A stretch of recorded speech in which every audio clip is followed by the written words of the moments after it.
मैं बिंदर कौर, मेरे वालों प्रेम भरी सत श्री अकाल जी। अज आपां एक पंजाबी लोक गीत तुहानूं सुना रहे हाँ। हुण है अपने पंजाबी लोक गीत का समा। सुनो ते अपने बच्चों नूं सुनाओ ते ये बूटा हरिया भरिया रखो। ते हुण आपां तुहानूं पंजाबी लोक गीत सुणाउने हैं। ये है तरिंजन का पंजाबी लोक गीत। कांटे कड़ा लए के डब्बे विच पा लए, पैना नाना दे मादी के सजना दी माए।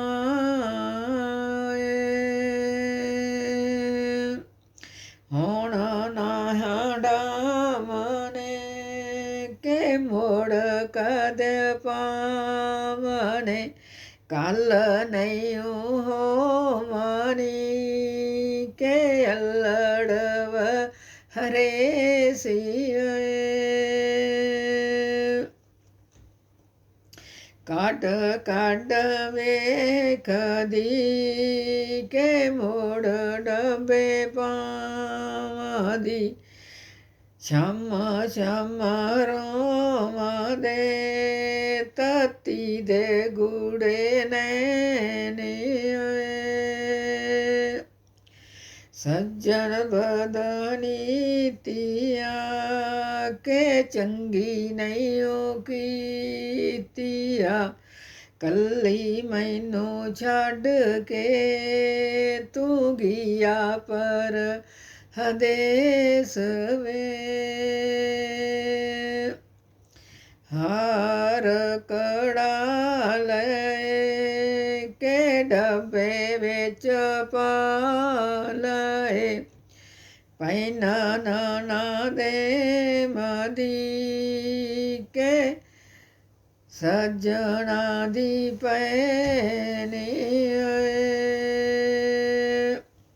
हुण नाहड़ा मने के मोड़ कदे पावने, कल नहीं हो मानी के अल्लड़ मरेसिए।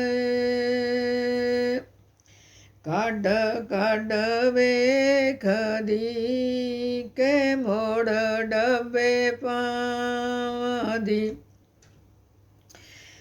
श्यामा श्यामा रोम दे तती दे गुड़े नैनिए। सज्जन बदनी तिया वे चंगी नहीं कीतिया, कल्ली मैनू छड्ड के तू गियों पर हदेसिए।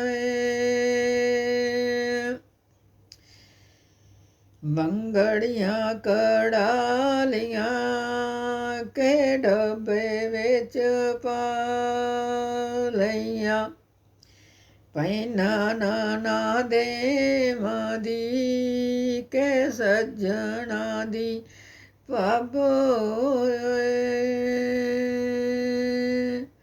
हुण नाहड़ा मने के मोड़ कदे पावने, कल्ली कल नहीं हो मानी के अल्लड़ वरेसिए। काड काड वेख दी के मोड़ डब्बे पादी, श्यामा श्यामा रोमा दे तती दे गुड़े नैनिए। सज्जन बदनी तिया के चंगी नहीं कीतिया, कल्ली मैनू छड्ड के तू गियों पर देसिए। कल्ली मैनू छड्ड के तू गियों पर देसिए। ਲਓ ਜੀ, ਇਹ ਸੀ ਇੱਕ ਪੰਜਾਬੀ ਤ੍ਰਿੰਝਣ ਦਾ ਲੋਕ ਗੀਤ, ਅਤੇ ਇਹ ਪਤੀ ਪਤਨੀ ਦਾ ਹੈ। ਅਤੇ ਉਹਨੂੰ ਵਿਚਾਰੀ ਨੂੰ ਫਿਰ ਹੁਣ ਟੂਮਾਂ ਤਾਂ ਕਢਵਾ ਲਈਆਂ, ਅਤੇ ਕਦੀ ਨਣਦ ਨਹੀਂ ਪਾਉਣ ਦਿੰਦੀ, ਕਦੀ ਜਠਾਣੀ ਨਹੀਂ ਪਾਉਣ ਦਿੰਦੀ, ਕਦੀ ਸੱਸ ਨਹੀਂ ਪਾਉਣ ਦਿੰਦੀ। ਅਤੇ ਪਤੀ ਉਹਦਾ ਪ੍ਰਦੇਸ ਗਿਆ ਹੈ, ਅਤੇ ਉਹ ਕਹਿੰਦੀ ਵੀ ਅੱਲੜ ਵਰੇਸ ਦਾ ਮੈਨਾ ਇਹ ਹੈ ਵੀ ਜਵਾਨੀ, ਵੀ ਮੁੜ ਕੇ ਕੱਲ੍ਹ ਨੂੰ ਨਹੀਂ ਰਹਿਣੀ, ਵੀ ਹੁਣ ਤਾਂ ਪਾਉਣ ਦਾ ਸਮਾਂ ਹੈ। ਅਤੇ ਇਹ ਹੈ ਇੱਕ ਪੰਜਾਬੀ ਲੋਕ ਗੀਤ, ਅਤੇ ਤੁਸੀਂ ਇਸ ਦਾ ਆਨੰਦ ਮਾਣੋ ਅਤੇ ਮੈਨੂੰ ਦਿਓ ਆਗਿਆ। ਅਤੇ ਕੱਲ੍ਹ ਨੂੰ ਆਪਾਂ ਫੇਰ ਮਿਲਦੇ ਹਾਂ। ਖੁਸ਼ ਰਹੋ, ਖੁਸ਼ਹਾਲ ਰਹੋ, ਸਦਾ ਆਬਾਦ ਰਹੋ, ਅਤੇ ਮਹਾਰਾਜ ਵਾਹਿਗੁਰੂ ਸਭ ਦੇ ਸਿਰ 'ਤੇ ਮਿਹਰ ਭਰਿਆ ਹੱਥ ਰੱਖੇ। ਅਤੇ ਕੱਲ੍ਹ ਨੂੰ ਮੈਂ ਮਿਲਦੀ ਹਾਂ ਫੇਰ ਕੋਈ ਨਵਾਂ ਲੋਕ ਰੰਗ ਲੈ ਕੇ। ਅਤੇ ਮੇਰੀਆਂ ਜਿਹੜੀਆਂ ਕਹਾਣੀਆਂ ਹੈ ਛੋਟੀਆਂ ਛੋਟੀਆਂ ਜ਼ਰੂਰ ਵੇਖਿਆ ਕਰੋ, ਅੱਗੇ ਤੋਂ ਆਪਾਂ ਵੱਡੀਆਂ ਕਹਾਣੀਆਂ ਪਾਵਾਂਗੇ। ਅਤੇ ਆਗਿਆ ਦਿਓ। ਮੇਰੀ ਵੀਡੀਓ ਵੇਖਣ ਦਾ ਤੁਹਾਡਾ ਬਹੁਤ ਬਹੁਤ ਧੰਨਵਾਦ ਜੀ।